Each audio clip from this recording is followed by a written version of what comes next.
Hello dear students, this is Mohit Sharma और आप देख रहे हैं मेरा YouTube channel the nucleus of chemistry. तो आज हम लोग स्टार्ट करने वाले हैं बेटा एक ऐसे सीरीज ऑफ लेक्चर्स की जो कि बहुत ज़्यादा ज़रूरी है उन बच्चों के लिए जो नाइन्थ का एग्ज़ाम पास आउट करके अब अपनी 10th क्लास की जर्नी को स्टार्ट करने वाले हैं। लेकिन कहीं ना कहीं वो अपने 9th क्लास में कुछ साइंस के जो केमिस्ट्री के जो बेसिक्स रिक्वायर्ड हैं वो उनमें लैक कर गए हैं और 10th क्लास में उनको किसी भी तरीके की दिक्कत का सामना ना करना पड़े, इसको ध्यान में रखते हुए मैंने कुछ ऐसी सीरीज़ आपके लिए लेके आई है जो आपके लिए बहुत ही ज़्यादा फायदेमंद रहने वाली है। अगर आप अपने 10th क्लास की जर्नी को स्टार्ट करने वाले हैं, बिल्कुल नए सिरे से स्टार्ट करने वाले हैं, तो ये आपके लिए एक ऐसे सीरीज़ ऑफ लेक्चर्स मैं आपके लिए लेके आ रहा हूँ जिनको कवर करके आप बड़े आराम से अपने क्लास 10th की बेसिक जो आपकी जो जर्नी है वो बड़े आराम से आप उसको रन कर सकते हैं, अच्छी तरीके से स्टार्ट कर सकते हैं। तो देखिए, जानने और समझने की कोशिश करते हैं। ये आज का जो हमारा लेक्चर रहेगा ये लेक्चर नंबर 0 है, जो कि एक इंट्रोडक्शन पार्ट है, जिसमें मैं आपको ये बताने जा रहा हूँ कि इस सीरीज ऑफ लेक्चर में हम लोग कौन कौन से टॉपिक कवर करने वाले हैं, जिससे आपकी क्लास 10th की जो जर्नी है वो एकदम रॉक ऑन की तरीके से आप उसको चला पाएंगे, बहुत अच्छी तरीके से रन कर पाएंगे। तो चलिए ज़रा जानने और समझने की कोशिश करते हैं कि हम कौन कौन से लेक्चर्स देखने वाले हैं। शॉर्ट लेक्चर्स होंगे, बड़े आराम से आप इसको कवर कर सकते हैं। 10 मिनट या 15 मिनट से ज़्यादा का कोई लेक्चर नहीं होगा। तो बहुत छोटे छोटे लेक्चर्स होंगे लेकिन बहुत ही काम के लेक्चर्स होंगे आपको, तो इनको देखिएगा ज़रूर।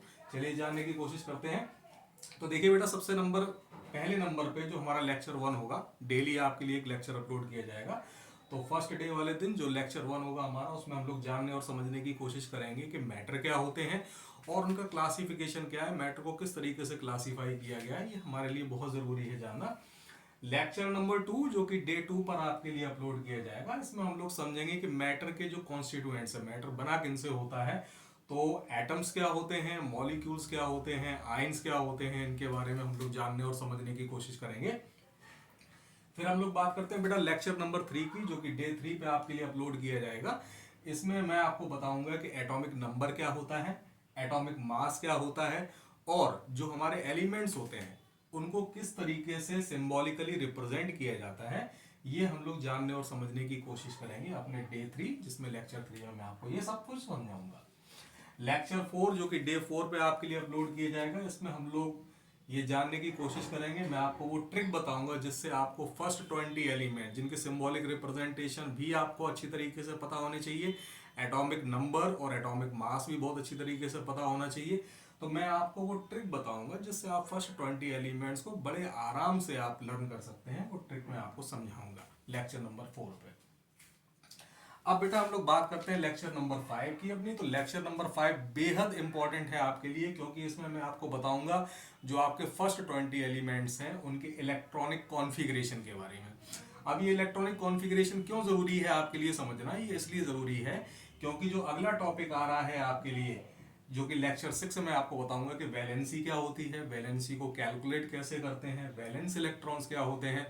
तो ये कॉन्सेप्ट जो है वो आप तब तक अच्छी तरीके से नहीं समझ पाएंगे जब तक आपको एलिमेंट्स का इलेक्ट्रॉनिक कॉन्फ़िगरेशन करना नहीं आता है। तो ये पार्ट आपके लिए बहुत ज्यादा, ये लेक्चर नंबर 5, 6 एंड फाइनली 7, ये तीनों लेक्चर आपके लिए बेहद इंपॉर्टेंट होने वाले हैं। क्योंकि क्लास 10th में मैंने बच्चों को, जब क्लास 10th की केमिस्ट्री में स्टार्ट करता हूं, तो बच्चों को जो मेजर इशू आता है वो ये आता है कि वो केमिकल रिएक्शंस याद नहीं कर पाते, उनको केमिकल फॉर्मूले लर्न नहीं हो पाते। उनकी यही समस्या रहती है कि सर हम केमिकल फॉर्मूले समझ में ही नहीं आते कि किस तरीके से, कैल्शियम कार्बोनेट बोलते हैं तो समझ में नहीं आता कैल्शियम कार्बोनेट क्या है, एल्यूमिनियम सल्फेट बोलते हैं तो समझ में नहीं आता कि एल्यूमिनियम सल्फेट को लिखेंगे कैसे, कैल्शियम हाइड्रोक्साइड बोल रहे हैं तो समझ नहीं आ रहा कैल्शियम हाइड्रोक्साइड है क्या। तो वो इसलिए नहीं समझ में आता बेटा क्योंकि आपको वैलेंसी और वैलेंस इलेक्ट्रॉन के बारे में नहीं पता होता। और अगर आप वैलेंसी को बहुत अच्छी तरीके से जानते हैं, आपको फर्स्ट 20 एलिमेंट्स की वैलेंसी पता है, उनमें प्रेजेंट वैलेंस इलेक्ट्रॉन्स को आप जानते हैं, तो आपके लिए उनका केमिकल फॉर्मूला लिखना और उनको फॉर्मुलेट करना बहुत आसान हो जाता है।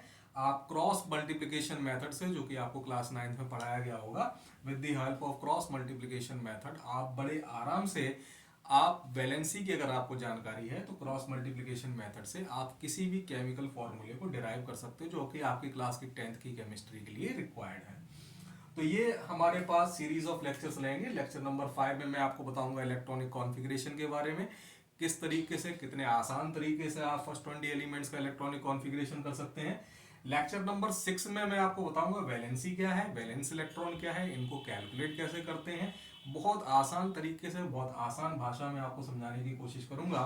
और लास्ट जो हमारा डे 7 रहेगा, जिसमें लेक्चर नंबर 7, मैं आपको फाइनली ये भी बता दूंगा बहुत अच्छी तरह से कि क्लास 10th की जो आपकी केमिस्ट्री है उसमें मेजर जो केमिकल फॉर्मूले रिक्वायर्ड हैं, जो आपको केमिकल रिएक्शन में ज़रूरत पड़ेंगे, जो हमारा फर्स्ट चैप्टर है केमिकल रिएक्शंस एंड इक्वेशन, तो वहाँ पर आपको किसी तरीके की कोई दिक्कत ना आए। तो उसमें मैक्सिमम जो फॉर्मूले इस्तेमाल होते हैं वो फॉर्मूले आए कैसे हैं, कैसे उनको फॉर्मुलेट किया जाता है, ये सब भी मैं आपको बहुत अच्छी तरीके से समझाने की कोशिश करूँगा।